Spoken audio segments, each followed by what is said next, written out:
So what we have here might be the most expensive controller that I will probably ever hold in my life, but I say that now, and I would not be shocked if eventually there's another Pro controller that is even more expensive than this one. This is the Hex Gaming Rival controller for the PlayStation 5.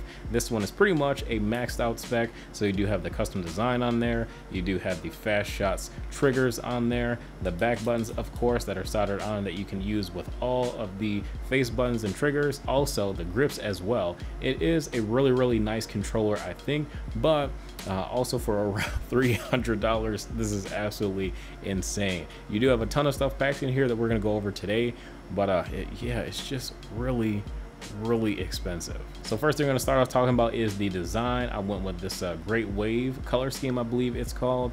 I also have the white face buttons, the grips on the back in black, this little module here that houses the 2 additional buttons that you can reprogram with this button here in the middle. That's actually quite easy to do. We'll get to that in a bit. Obviously this is a PlayStation 5 controller. You do also have these removable bits here where you can go ahead and remove these thumbsticks and replace them with the other 4 that they have included inside the carrying case that they give you. And then I also decided to go with these fast shots triggers, which are an extra $30, but basically it makes your L2 and R2 triggers as well as your L1 and R1 bumpers a lot faster in terms of response by shortening the travel distance. But the problem with the fast shots is the fact that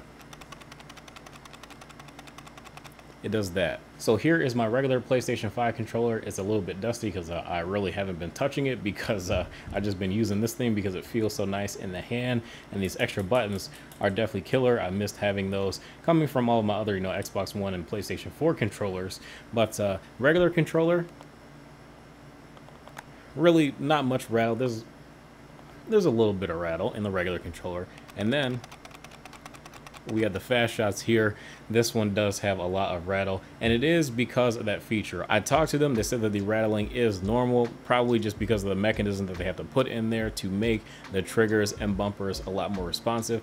And to be honest, it's not really something that I want to hear with a controller that is $300. Don't get me wrong, I like the rest of the controller, we're going to talk about that, but if I was to do it again, I would just order this controller without those fast shots. Obviously you can't use it in games where you need the full trigger press, so that's the first reason why you shouldn't get it. If you're playing like a driving game and you want to use your paddles on the back for whatever reason, you can't use this controller because the triggers are basically only good for first-person shooters. And then the second reason, with obviously the rattle, you know, I just don't like that at all, and especially now for an extra $30, that makes it basically a $300 controller or more. Anyways, beyond the problems that I have with the fast shots triggers and bumpers, I do like this controller quite a bit, as I've stated before, and it is significantly improved over the standard PlayStation 5 controller. The grip is pretty nice. I do like it quite a bit, and I don't feel like sweat collects on my hands. I just think it feels pretty comfortable having this texture as opposed to having not much texture on the regular PlayStation 5 controller. I feel like this is just something that's really easy to get a little bit sweaty if you're in a warm climate, but my office has been like really hot the past few weeks, and just while playing PlayStation 5, I don't really get really sweaty using this controller, so that's pretty nice. But what does get a little bit of sweat is the gloss portion on the top that you guys can probably see my lights reflecting off of. But basically the glossiness will make the palms of your hands a bit more sweaty. The grips are just fine, so I would personally recommend just going with a flat color unless you really want to have the design. I chose to have the design, so I'm going to deal with the glossy and sweaty nature of this particular finish. But if I were to do it again, I would go with the matte, especially if this is going to be my main gaming device. I would just go with the matte coating to reduce the sweatiness, so I'm not competing with the nerds online. Now, as far as the face buttons, they do feel normal, just like every other PlayStation controller ever, and the thumbsticks I do think are really nice as well, with the exception of the fact that they are now hot swappable, and I can take off these thumbsticks and use some of these included thumbsticks that they give you. So they give you some domed options, they give you some concave caved options that I really enjoy using myself. Some of them are a bit longer than others, like you can see here that this stick is pretty long. The others are quite shorter. My favorite thumbsticks to use are the two caved in thumbsticks, the shorter one on the left stick for movement and the longer one on the right stick for precision and accuracy. So I do enjoy using these quite a bit, don't have any problems with them. I also kind of like that the touchpad does have this satin-ish finish, and you can get this in a couple different colors as well from Hex Gaming. Now, as far as the battery life is actually pretty comparable to the regular Sony controller. I don't feel like this one lasts significantly shorter, but I did notice it being just a little bit shorter, probably due to the fact that it has these nice triggers and the paddles on the back. Speaking of the paddles in the back, if you want to remap them, all you do, obviously turn your controller on, press and hold this button here, then you're going to press and hold one of the triggers and the face button that you want to remap one of these back triggers to. And speaking of the ergonomics of the back triggers, they're just really easy to hit. Like, it's kind of hard because I have to like flip my hand over to show you, but like your fingers just naturally rest right on them, and they give you a really nice satisfying click. And basically that's pretty much all you need. Like, very ergonomic placement, absolutely perfect. You just give it a tiny little squeeze. It doesn't really take much effort to activate these back paddles, and that's what you want. You want quick actuation, something that feels natural, and you want it to be really consistent, and this is pretty much what this controller delivers. Very consistent performance out of these back paddles, and really the only problem that I have with it is the price. I do wish that this controller was so much cheaper. Like, if they made a version of this controller that was less expensive and was at minimum around $150 to $180, I would be able to recommend this controller a lot more than I can currently. And the reason why I don't want to recommend it, even though it is very good, other than the bumpers and triggers, because that's very easy to fix, you just don't opt for that $30 option. But the biggest reason why I don't want to recommend this is solely based on the price. I mean, you gotta think about it. A PlayStation 5 is $500, and this controller is $300, and if you get the digital version of the PlayStation 5, it's only $400, which is $100 less than the controller that you're going to be interacting with your console with. This is so expensive, and it is right now the only option available if you want a done, ready to go, plug and play pro controller that I know of for the PlayStation 5. I know that eventually the SCUF is going to come out. Hopefully PowerA will come out with a nice budget option as well, but that's not currently happening right now.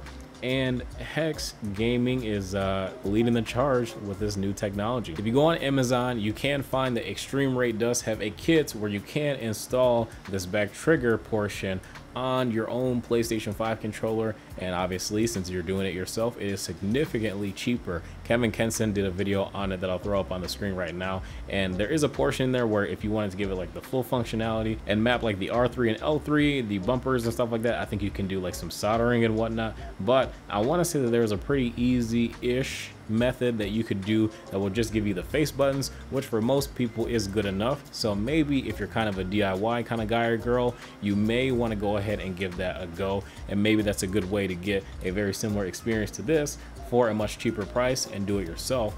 So I will leave a link to that video as well as a kit in the description below if you guys want to check that out. But as far as this controller, I like it a lot.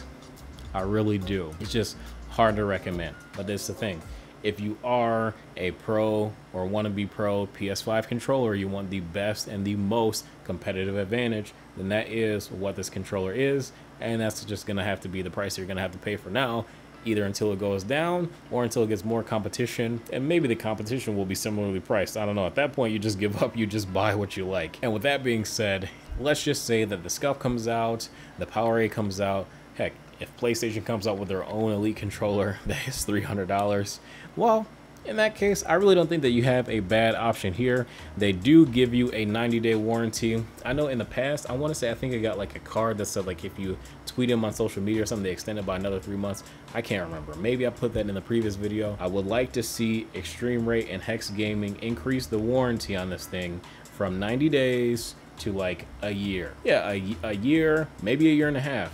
This controller, again, is $300, which is twice the price of the cheapest SCUF controller for PS4. And obviously, I know that that's a previous gen controller, blah, blah, blah. But tell me why these new controllers are so expensive to make pro controllers. That's pretty much all I have to say. I just want to know why they're so expensive, because I'm having a hard time justifying why what used to have been a $70 controller from Sony is now $250 because of some paddles on the back and some different design elements, some grip. Yikes. But at least it's very good. It's solid. Absolutely solid. I can't really complain. But that's all I got for you guys. If you guys enjoy, feel free to drop a like, subscribe if you guys are new. Thank you to Hex Gaming for sending out this controller. Obviously, if you guys can tell by now, these are all my honest thoughts and opinions. They had no say and no chance to view the video before I published it. So I hope that when they come out with a new release, they send me the next one. I hope they're not upset, but they shouldn't have this. Not for an extra $30 add-on or a $300 controller. So if you go with this controller, don't get the fast shots. And if you get it, can't say I didn't tell you that it made your controller a little rattly. Now, functionally, before I end the video, I just want to say functionally, it doesn't compromise the use of the controller other than the couple things that I mentioned about not being able to do a full press. But otherwise, it's good, other than rattling. See you in the next one.